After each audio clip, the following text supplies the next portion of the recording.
રાજ્યમાં નશાના કારોબાર સામે ચાલી રહેલી ઝુંબેશ અંતર્ગત સીઆઈડી ક્રાઇમ ગાંધીનગરની એન્ટી નાર્કોટિક ટાસ્ક ફોર્સે અંકલેશ્વર નેશનલ હાઈવે પર અંસાર માર્કેટ પાસે આવેલા વોકિંગ ફ્લાયઓવર નજીકથી બે ઈસમોને ચરસ અને ગાંજાના જથ્થા સાથે ઝડપી પાડી રૂપિયા 1.37 લાખનો મુદ્દામાલ જપ્ત કર્યો છે.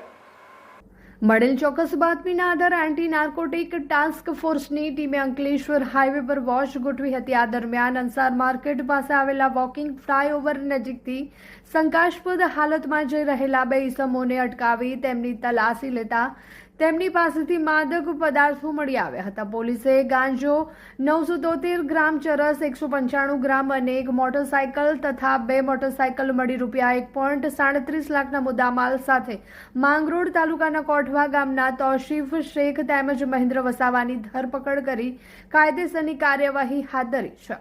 પ્રાથમિક તપાસમાં ગુનામાં અન્ય એક શખ્સ સુવેશ ગુલામ શેખની સંડોવણી બહાર આવતા પોલીસે તેને વોન્ટેડ જાહેર કર્યો છે. સીઆઈડી ક્રાઇમની આ કાર્યવાહીથી ડ્રગ્સ પેડલરોમાં ફફડાટ વ્યાપી ગયો છે. પોલીસ હવે દિશામાં તપાસ કરી રહી છે કે આ જથ્થો ક્યાંથી લાવવામાં આવ્યો હતો અને કોને પહોંચાડવાનો હતો. હાય. અરે કેમ શું થયું? તારા મોઢા પર કેમ 12 વાગ્યા છે? અરે જવા દે ને, કેટલી મહેનત કરીને મમ્મી માટે ડિનર સેટ લાવી અને મમ્મી કહે કે નકરું પ્લાસ્ટિક લઈને આવી છે, હવે એક્સચેન્જ કરાવીને સ્ટીલનું ડિનર સેટ લાવવા કહે છે. હા તો એમાં શું થયું? સ્ટીલનું લઈ આવો. અરે જવા દે ને, ક્યાંથી સ્ટીલનું લાવું? આજકાલ સ્ટીલના વાસણો ક્યાં સારા મળે છે? કાં તો એ કટાઈ જાય, ફાટી જાય કે છેલ્લે કઈ નહીં તો વળી જાય.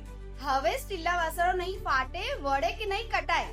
ભરૂચમાં સ્ટીલની કોઈ પણ વસ્તુ ખરીદવી હોય તો ભરૂચનું માત્ર એક જ સ્થળ, વર્ષોથી વિશ્વાસપાત્ર નર્મદા ઇન્ડસ્ટ્રીઝ. વાવ, આ તો બહુ હેવી અને સારી ક્વોલિટીનું સ્ટીલ લાગે છે. પણ આ બધી વસ્તુઓ પર ડિસ્કાઉન્ટ મળશે ખરું? અરે આ બધી વસ્તુ તને હોલસેલ ભાવમાં મળી જશે. ભરૂચના બધા હોટેલ્સ વાળા, કેટરિંગ વાળા બધા અહીંથી જ વાસણો ખરીદે છે. માત્ર ભરૂચમાં જ નહીં પણ વિદેશમાં પણ નર્મદા ઇન્ડસ્ટ્રીના ટ્રાયપ્લાય વાસણોની ખૂબ જ માંગ છે. એટલે જ વિદેશમાં રહેતા લોકો વાસણો ખરીદવા માટે નર્મદા ઇન્ડસ્ટ્રીને જ પસંદ કરે છે. તો અમે તમારી શોપિંગ કરી લીધી છે. તમે ક્યારે આવી રહ્યા છો? Narmada industry phase 1 GITC near Narmada Nagar, Bharuch. For more information call on the given number.